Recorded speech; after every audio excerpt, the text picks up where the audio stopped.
understand the technology, someone else was supposed to do it, so. Let's see, so with that in mind, is Russell in here? Yep. Say something, buddy. Hi. All right. Russell Glasser, ladies and gentlemen.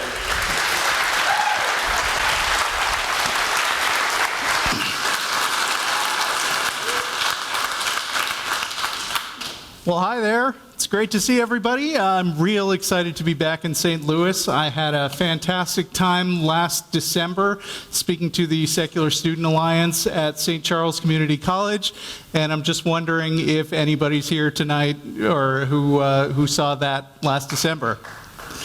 Hello again. Missed you guys. So last time I was in St. Louis, I was the only speaker up, and that kind of meant that everybody had to pay attention to me. But now I'm leading off a whole conference full of people who, frankly, are a lot more qualified than me to talk about staple atheist topics like science and philosophy and ethics and filmmaking. I'm a software guy. I didn't get my master's degree for nothing, damn it. There are a few areas where I can claim to be a legitimate expert, and of course I'm talking about playing video games and screwing around on Facebook. So being a software guy, I am of course fascinated by numbers, and I know that that's always really exciting to see in a speech, but I'm going to show you some anyway. They do relate to atheism, actually. Every year, an organization called the National Opinion Research Center releases what they call a general social survey. And for the last 42 years, that survey has included this question: what is your religious preference? Is it Protestant, Catholic, Jewish, some other religion, or no religion? Now, in 1990, 8% of respondents said they had no religion. In 2000, it was up to 14%, and last year, 2014, it was 22.8%.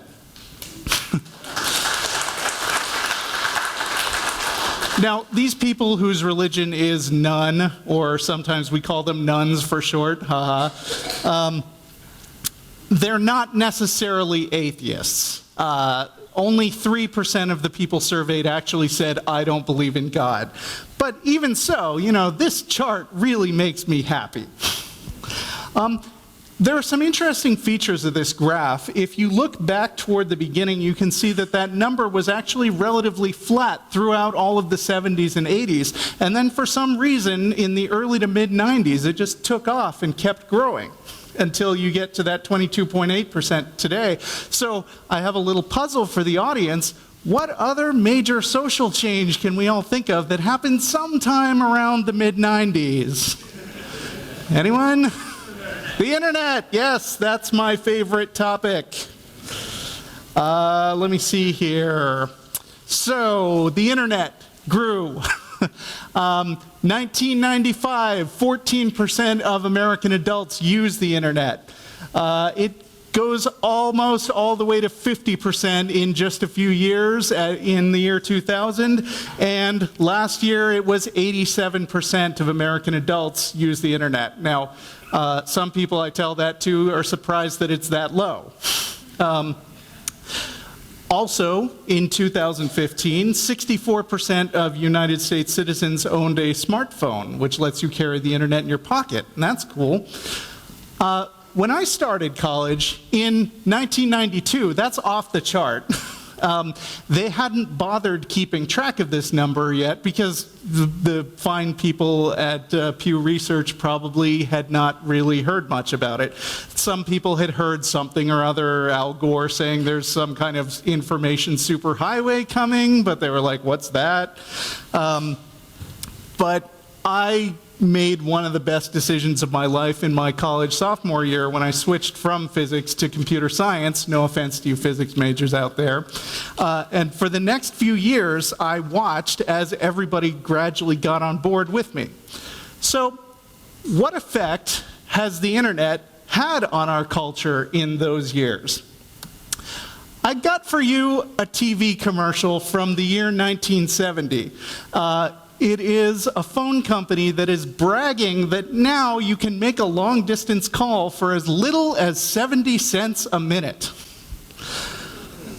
Now that is in 1970 dollars. Adjusted for inflation, that's like $4 a minute. If anyone wants to do the math on the 1927 inflation number, you're welcome to give it a try. But you know how I know about this commercial? Because I looked it up on YouTube. And I see you're way ahead of me figuring out the implications of that, because I watched it for free because some random person was like, oh, this is an interesting historical oddity, let's just upload it. And they put it on the Google servers for free, and then just any random person who's curious about what long-distance communication was like in the 70s can come along and watch it for free, which is just a little bit of the 300 hours per minute of video that is uploaded to Google servers. 300 hours per minute of video. So not only is our phone service relatively cheap, but now you also, the interesting thing about this is you don't have to limit yourself to communicating with one person at a time. When you take advantage of services like YouTube and Facebook and Instagram, message boards, blogs, the comment section of popular articles, you can not only make a call to your one-on-one to your friends and family, but you can also broadcast a message which will ultimately reach hundreds or thousands or even millions of people with almost no extra effort on your part. In 2014, 73% of adults who are online also use some kind of social media, with Facebook being the clear leader.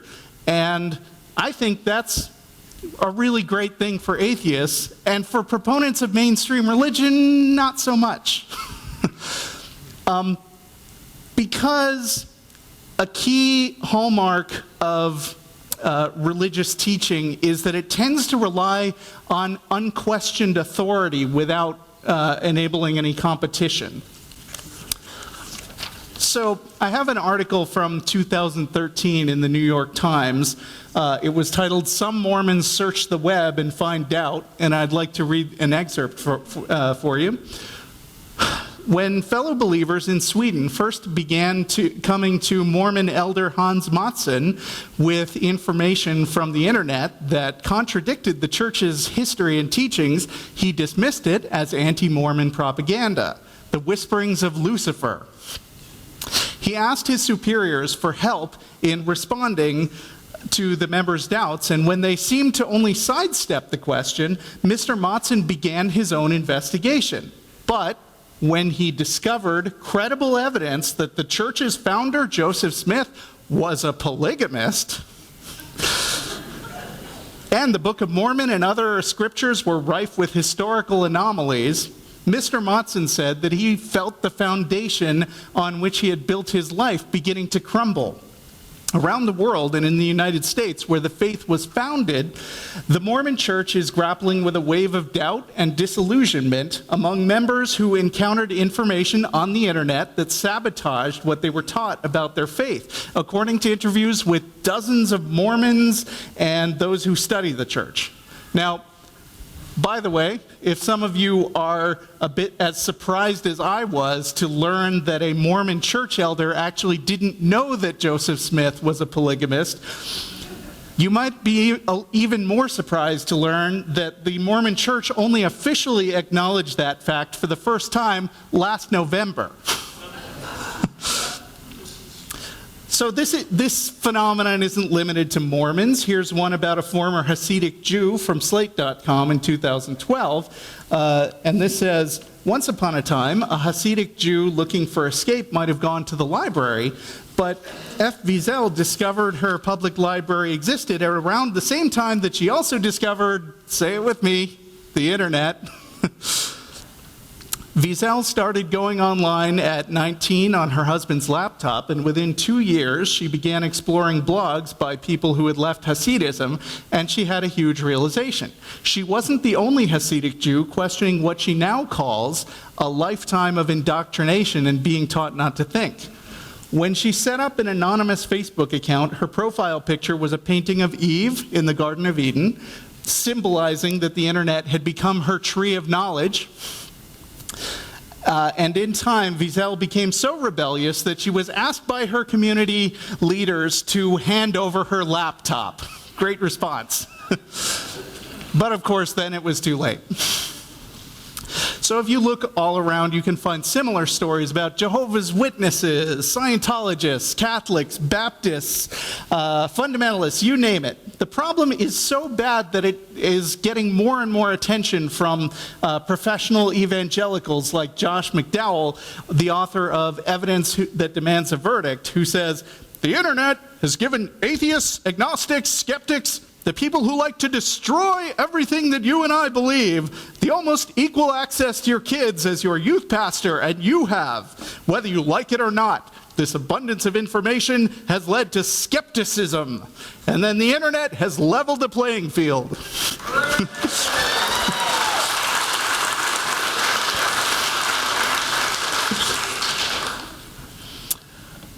So evangelists like this guy are pretty eager to share their worldview with anybody who will listen, but on some level, the internet is a problem because shoring up the troops often relies on maintaining ignorance, either intentionally through secrecy or just by circumstance, because a lot of people don't have their views challenged regularly. Before the internet came along, it was a lot easier for religious leaders to shield their followers from competing points of view. A lot of kids grew up in religious families, in religious communities, going to church with like-minded people, feeling peer pressure from everyone they went to school with. But now, because the internet is such an integrated part of all our lives, we don't just have the opportunity to come in contact with a lot of people with different opinions. We're more or less forced to on a regular basis. Sooner or later, if you're dealing with any kind of mix of people, you're going to run into somebody somewhere who doesn't agree with you. And that's why at the Atheist Experience, we're just used to getting emails like this one, which came in like a month ago, because I always leave an empty spot in this talk saying, "Insert the latest email here." It says, "Thank you for changing my life. Hello, I became an atheist a couple months ago, and your show helped clear my mind and set me right. I was a fundamentalist Christian for 20 years, now I'm an atheist. I was homophobic, now I realize I've always been gay. My life feels pretty messed up in my little closeted bubble, but I'm so happy now. Thanks so much, I love you all."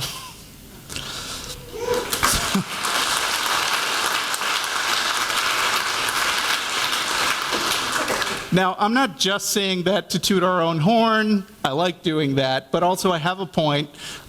The internet has caused a big shift in the sphere of influence that we all encounter in our day-to-day lives. And instead of just meeting people in your hometown and in your school and at your job, every one of us is running into competition from people all over the world on a regular basis. And so I'm into competition. So my next question for you guys is, how can we as atheists leverage that and keep that number in that first chart of people who don't have any identity with a religion growing? And that brings me around to the title of my talk. So another thing the internet has given us is online video games. And I'm a big fan of video games, always have been. Although, and disclosure, I work in an industry that is related to the things I'm about to talk about. So first of all, I'm going to say for my company's lawyers' benefits, I don't speak for anyone but myself, and I'm not speaking on anyone's behalf, and I'm not going to say their name on camera, but you can ask me later. Anyway, I realize that there's a mixed audience here, and for some people, when I say video games, a lot of you are like, "Oh God, check me out." or some people are maybe even kind of intimidated by them if they have grandkids who play a lot or something. So I'm going to ease into this topic by talking about a game that's much older but just as nerdy, the game of chess. So I was in my high school chess club. I got a couple of minor trophies, nothing big. My dad taught me how to play at a very young age, and I taught my son, and I've taught a lot of other people over the course of my life, and that includes my childhood best friend, Gil, who went on to coach his local middle school chess team. So I used to play a lot with Gil when we were kids, and he had this really annoying habit of always trying for a scholar's mate.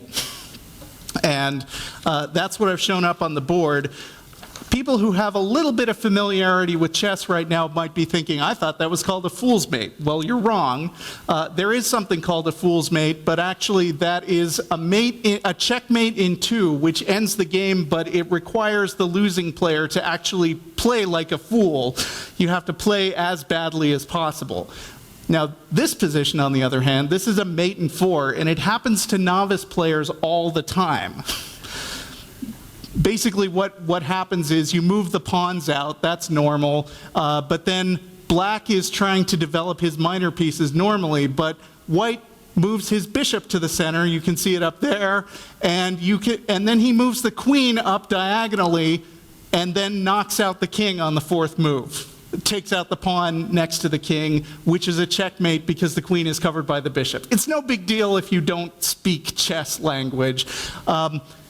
What you should take away from this is chess is a very intricate game. It involves a lot of considerations like positional advantage and strategic piece exchanges and so forth. But a player like my friend who is aiming for a scholar's mate is just going to ignore all that and lunge straight in for the kill. He's going to play very, very aggressively, and he's going to try to end the game before any strategy really comes into play.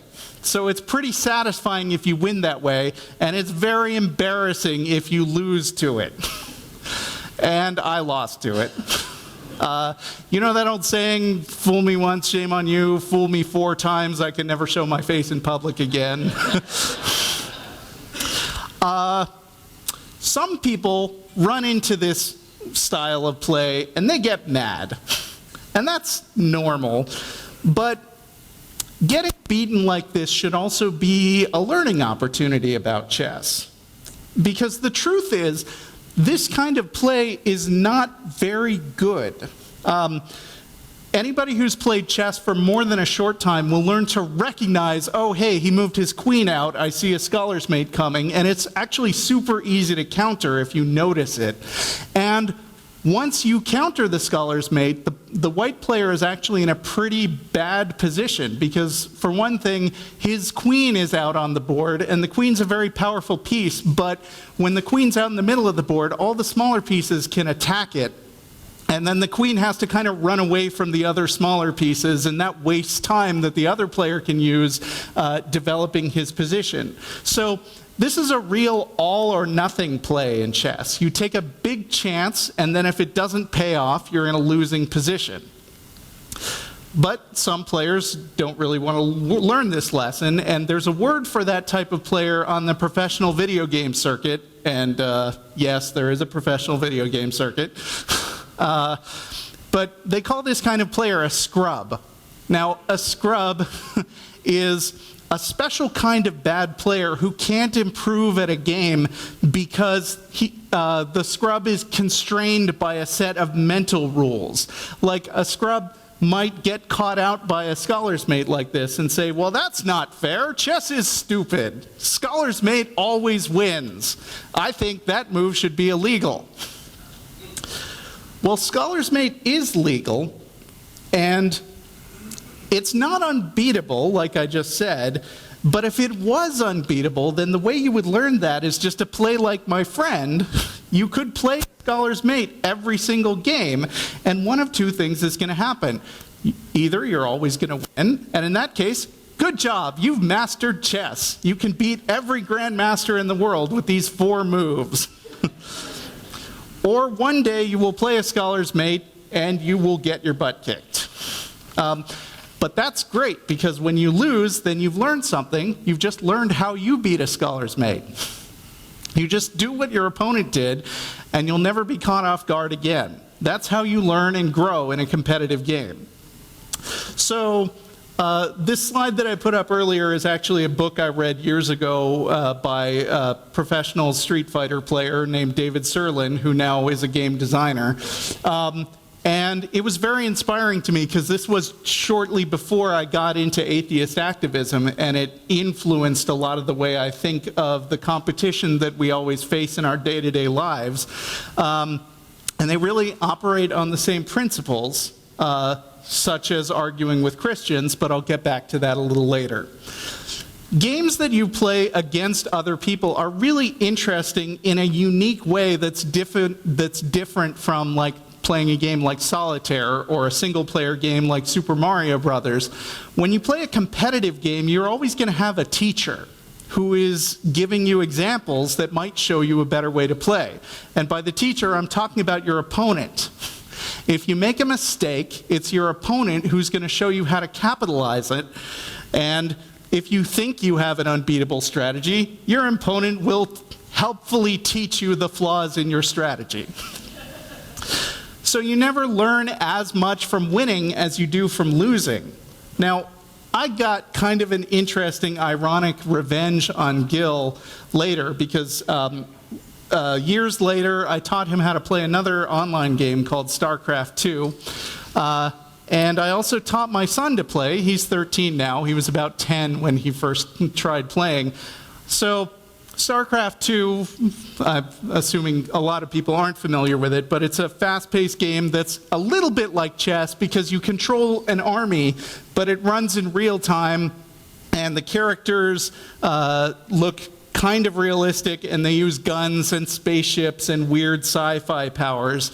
Like, for instance, there's this one unit in StarCraft called the Dark Templar.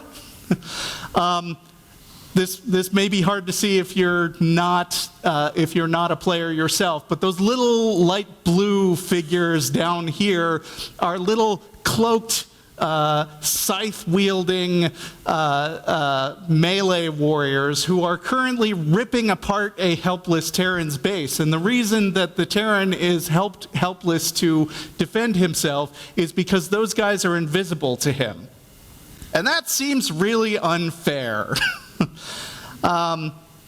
And so my son discovered that Dark Templars were a thing, and so I watched him badly beat Gil 2 games in a row using that, while Gil just sat there and stewed and was like, I don't know what to do about this thing. But just like a scholar's mate, using invisible units actually well, it feels unfair to novices and unbeatable, but if you play a lot of games this way, if you play like my son, you'll eventually run into an opponent who knows how to build defensive towers that can detect stuff that is supposed to be hidden, and they have scanners that they can use to reveal the invisible units, and they have mobile detection units that they can build and fly anywhere on the battlefield. And once you detect these invisible units, you find out that they're actually really easy to kill. They're very fragile. That's the sort of way that a game like StarCraft is balanced. Playing to win is a process of repetition and practice. So it's not enough just to play a game over and over again. You have to actually pay attention to what your enemies are doing and borrow the tactics that you think work the best against you. And to bring that back to a topic which atheists care about, when you argue for a position in a way that you're trying to change somebody's mind, it works in a similar way. If you are trying to argue with somebody, you're going to have a few goals in mind. Maybe you are trying to convince the other person that you are right and they are wrong. Spoiler, that often doesn't work very well, but you can try. Sometimes it happens. Or you might want to persuade another person who's listening in on your conversation and might not have made up his or her mind. But either way, you need to be strategic about the way that you present your arguments. So I have some general tips about arguing here.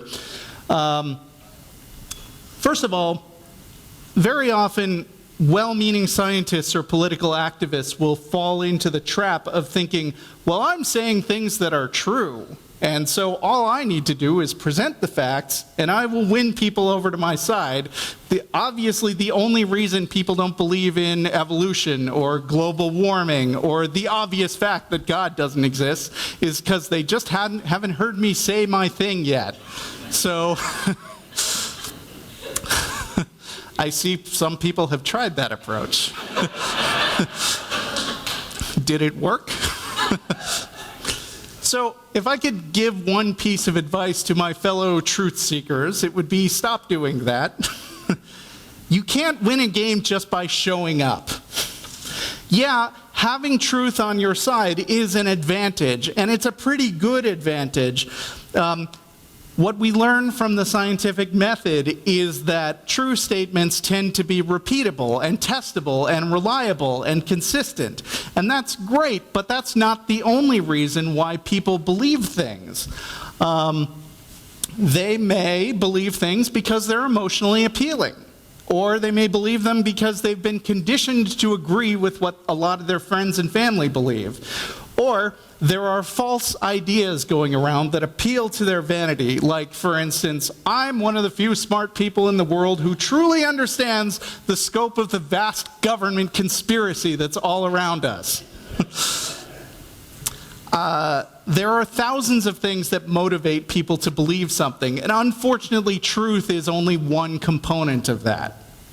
But on the flip side, if I could give a second piece of advice to my fellow truth seekers, it would be, don't give up. Because just as often I hear people coming to me and saying, why do atheists even have debates? It's a waste of time. Nobody ever changes their minds.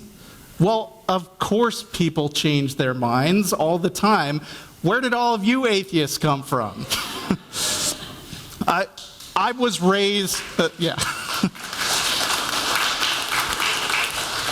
I was raised in an atheist household, but I bet most of you were not. So at some point, you changed your mind. And that's because being good at rhetoric can work. It influences people. Professional debaters like William Lane Craig understand that, and professional hand-wringing authors like Josh McDowell that I quoted a few minutes ago understand that too. And that's what keeps them motivated to keep doing what they're doing. They know that if they argue well, they can influence people, even if they don't limit themselves to saying things that are true. A new gamer will get really angry and make excuses when they lose to invisible units, or a cheap, aggressive chess opening, or somebody in a debate who lies. But a smart player who's just new to the game should observe how he's being beaten and use every loss as a learning opportunity. Figure out what the opponent did that you can borrow and make use of, and which aspects of the opponent's techniques are actually easy to beat as long as you hit on the right strategy. So when you argue against a clever creationist, that's no different. You practice, you incorporate the techniques that you see working, you improve over time, and then you win. Now, I'm not saying that you have to lie to people. I'm suggesting that you should learn the lies, because you should go out and research your opponent's positions. See where they're coming from. Actively seek out the very best arguments that work against you, and figure out what would happen if you were to make the same arguments. Ideally, you should be able to argue your opponent's position so well that you could be the person up there in William Lane Craig's shoes making the cosmological argument super convincingly. You could be a more persuasive presuppositional apologist than Cy ten Bruggencate. You could talk about the morality and how much it relies on God, and you could understand that so well that you could immediately recognize and criticize when somebody is doing a bad job of making that argument. You could read the Bible. You could thoroughly research key verses that you hear quoted at you strictly for the purposes of deconstructing them and make it so they can never be used against you again. Of course, I've been talking about games a lot, and usually the rules of a game are pretty clear. Like in chess, if you checkmate the king, then you win, period. There's no subjectiveness, there's no wiggle room. You're just awarded the victory for meeting this condition. When you play StarCraft, you win when you destroy the last enemy building. But the rules of arguing obviously aren't quite as clear-cut.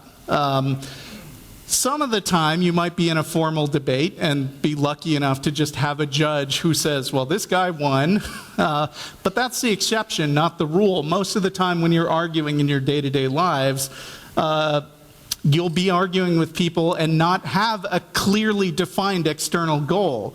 Those are some of the breaks of there not being a God who has the final say in what's right. But if there's no formal scoring system, and the goals of a debate are largely self-defined, then you should always be asking yourself, what am I trying to accomplish here?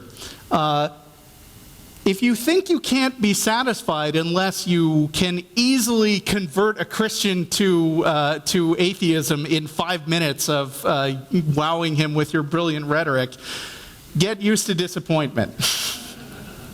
Yeah, arguments can change minds, but not every time, and often it's only changing them a little bit at a time. But that little bit can also be a victory. When I argue with somebody one-on-one, it's usually because I think the other person is persuadable. And if they're not persuadable, I at least try to have an audience in front of me because I can win points with them seeing how badly the other person is arguing.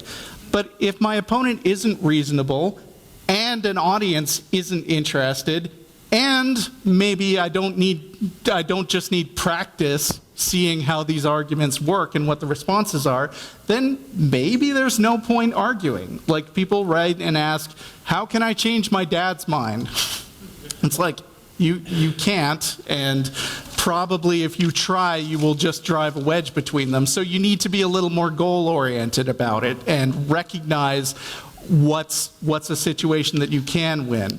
If you do find yourself, well, if I find myself in a public argument of some kind, I have sort of a rule of thumb self-judging criterion, which is basically, after the audience hears both sides of my argument, have they collectively moved a little bit towards my position or a little bit away from my position? The vast majority of people, after they hear a debate, they'll still have the same opinion they had at the beginning overall. So the Christians will still be Christians, the atheists will still be atheists, but you can usually tell who won by noticing which side feels generally happier about their side's performance.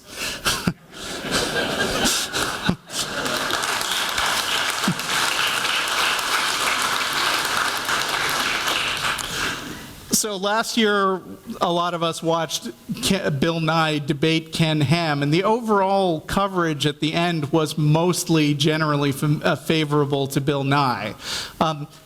I got a special kind of pleasure out of seeking out right-wing Christian websites and seeing them review the debate and being like, man, Ken Ham really blew it. He's not a good Christian and stuff. But let's not be too smug, because Ken Ham also fundraised a ton of money off that debate, and Bill Nye did not arrange to keep almost any of that money. The victory conditions were different for each of them. Ken Ham may have been ridiculed by the media, but he also dumped a whole lot of money into his stupid ARC park a few states away.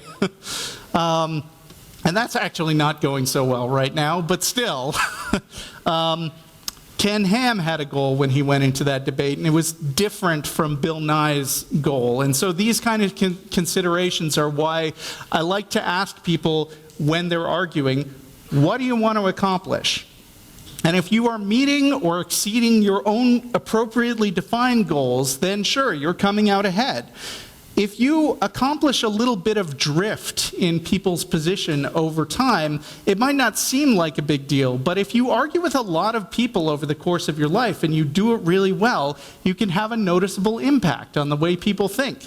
And those people, in turn, will influence other people, and that magnifies your efforts. And then you'll really be playing to win. So I'm open for some questions. I've got all my contact info up here. If you enjoyed me talking about how losing is a learning experience, I will demonstrate that principle by losing a lot on my Twitch TV stream at that last link. Thanks.